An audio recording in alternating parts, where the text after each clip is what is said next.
des stations d'épuration du Mali a reçu à la station de Sotiba les journalistes. Objectif, informer et sensibiliser les hommes de médias sur le rôle de la station d'épuration des eaux usées. Notre reporter Agibou Koulibaly était sur place pour Mali Actualité. Cette visite de la station de traitement des eaux usées industrielles par les journalistes entre dans le cadre des activités de la quinzaine de l'environnement. La station de traitement des eaux usées industrielles de Sotiba, réalisée en 2006, couvre une superficie totale de 11 hectares. Elle est conçue pour traiter les déchets liquides d'une soixantaine d'industries de la zone industrielle de Sotiba avant leur rejet dans le fleuve. La station d'épuration des eaux usées, c'est pour traiter ces eaux usées, les rendre acceptables et les renvoyer dans le milieu récepteur sans qu'il y ait de dommages à l'environnement. Nous sommes sur la station de pompage qu'on appelle encore station de relevage, donc avec une capacité de 5000 m3 d'eau par jour. Donc la station de pompage, elle est équipée de 2 vis d'Archimède avec chacune une capacité de 150 m3 par heure. Nous avons aussi un système de dégrayage qui permet de retenir tout ce qui est résidu solide. Actuellement, une trentaine d'unités industrielles sont connectées à la station. Maintenant qu'il y ait en fait cette station d'épuration, on ne dépense pas plus beaucoup. Maintenant, nous utilisons une machine juste, en fait une pompe que nous entretenons. Pour améliorer davantage le bien-être des populations riveraines et de protéger le fleuve Niger, 250 plants d'eucalyptus ont été mis en terre autour de la station d'épuration de Sotiba pour servir de haies vives. Question d'assainissement et de développement, la commune rurale de Nongon-Souala, dans le cercle de Sikasso, veut prendre à bras le corps son problème d'enclavement. Autorités communales et populations étaient réunies vendredi dernier pour trouver des pistes de solutions aux problèmes d'accessibilité à leur commune, et cela en toute saison. Au reportage, Sekou Konaté. Située à 75 km de Sikasso, à quelques encablures de Burkina Faso, la commune de Nongon-Souala est arrosée par 2 rivières, le Locho et le Banifi. Cette commune aux potentialités agricoles avérées se trouve coupée, sinon isolée du reste de la région en période de fortes eaux. C'est pour trouver une solution définitive à ce qui constitue un véritable frein au développement de la commune que les autorités communales et populations ont décidé d'engager la recherche des voies et moyens pour venir à bout des problèmes que connaît la commune. Voilà, les dommages, vraiment, pendant la période de hautes eaux, les 3 et les 4 mois qui se suivent, vraiment, pour avoir accès au monde extérieur, il faut l'utilisation des pirogues. Donc, même en cas de transfert des femmes pour Sikasso, on les prend à moto et les mettre dans les pirogues et ensuite l'ambulance les amène à Sikasso. Vraiment, c'est un grand problème. Avec ses 9815 âmes réparties dans 4 villages, la commune de Nongon-Souala n'a pas dormi sur ses lauriers en attendant une éventuelle aide. Elle a mobilisé des ressources propres pour engager des études d'avant-projet de réalisation d'un pont sur ce bras de fleuve. C'est de vraiment nous venir en aide. Le terme français le dit qu'un seul doigt ne peut pas prendre le caillou. Donc nous sommes là où nous sommes aujourd'hui, vraiment nous sommes à la recherche de partenaires pour nous faire sortir de cette crise. Un appel qui sera sans doute entendu par les décideurs nationaux et autres partenaires et amis de la commune rurale de Nongon-Souala. Les pensionnaires du centre Falato Djigiyasso de Dialakoroba ont bénéficié dimanche dernier de consultations gratuites et de soins.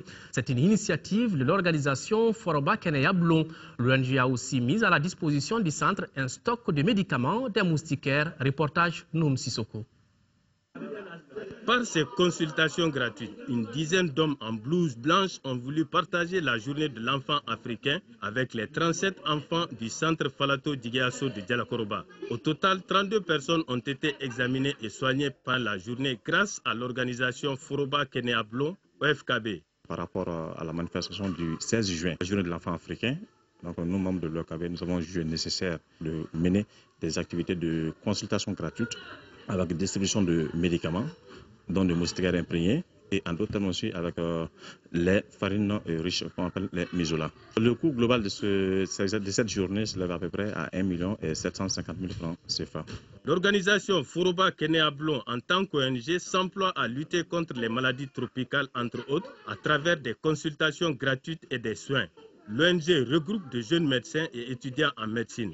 Les pathologies fréquentes qu'on a eu à rencontrer, il y a le paludisme, la malnutrition, le syndrome diarrhéique.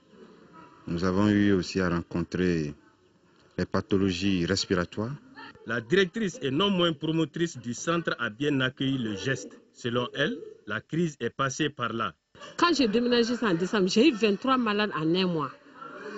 L'ordonnance, je n'ai pas pu payer le tout. Je prenais l'essentiel seulement, je laissais le reste. Mais eux, ils sont venus faire les consultations. En même temps, ils ont donné des médicaments aux enfants. Se déplacer pour venir à 45 km de Bamako, ça, que Dieu leur paye.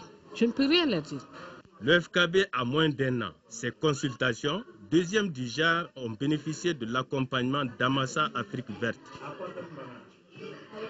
Autre action de bienfaisance, l'association Youth and Development est une structure qui œuvre pour le bien-être des enfants. Elle vient de faire don de vivres objets aux orphelins et enfants de la rue de Bamako. Cette opération, qui est à sa 7e édition, s'inscrit dans le cadre de la célébration de la journée de l'enfant africain, compte rendu Batraoré.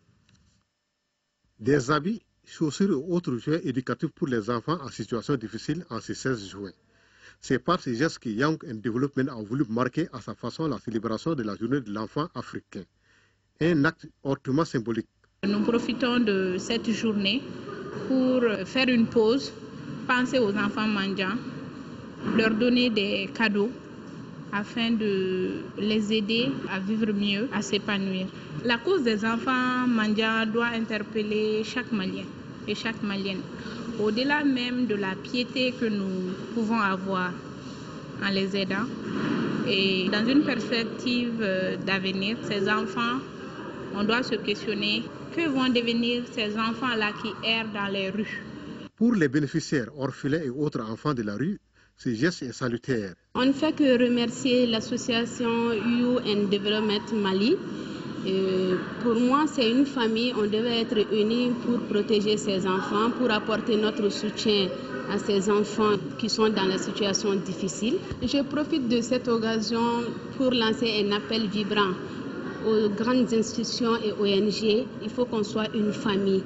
Si c'est pour le bien-être des enfants, il faudrait qu'on se contacte ensemble. Unissons-nous pour apporter notre soutien à ces enfants qui sont dans les situations difficiles.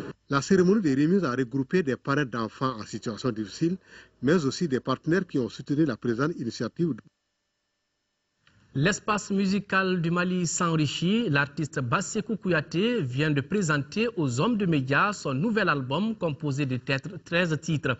C'était à l'occasion de la cérémonie de présentation du trophée Africa Festival Award 2013. Le trophée est une marque de reconnaissance de l'Allemagne envers l'artiste pour son engagement pour la paix et la cohésion sociale. Reportage Adama Kodjo.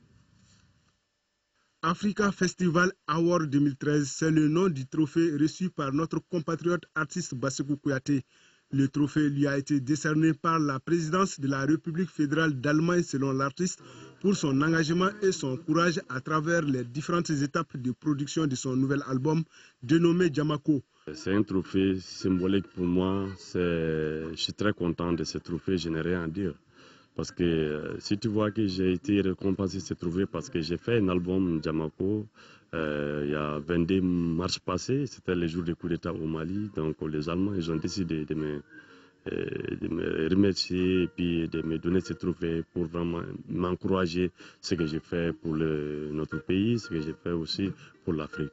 Sorti en Europe en janvier dernier, l'album Djamako parle de l'union d'entente et de la cohésion sociale. L'album a coûté à l'artiste un montant d'environ 60 millions de francs CFA. C'est l'Allemagne qui a payé ces 60 millions, mais je dois travailler pour rembourser leur argent.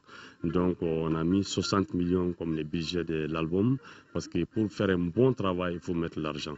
L'auteur de Djamako, qui s'apprête à entreprendre une tournée internationale, met en garde contre toute piraterie de son œuvre. Diamako sera disponible sur le marché malien à partir du 21 de ce mois. Voilà les notes de Basekou Kouyaté. Quelle société civile pour un Mali nouveau? La question a été décortiquée par Présidentielle 2013, les vrais enjeux, la nouvelle émission de l'ORTM dédiée aux élections de 2013. Boubacar Touré, Youssouf Touré et leurs invités ont passé au peigne fin toutes les problématiques d'une société civile crédible au Mali. Retrouvez sur la radio nationale ce débat de Présidentielle 2013, les vrais enjeux, ce mercredi 19 juin à partir de 20h45. Voilà, c'est la fin de cette édition. Merci de votre aimable attention.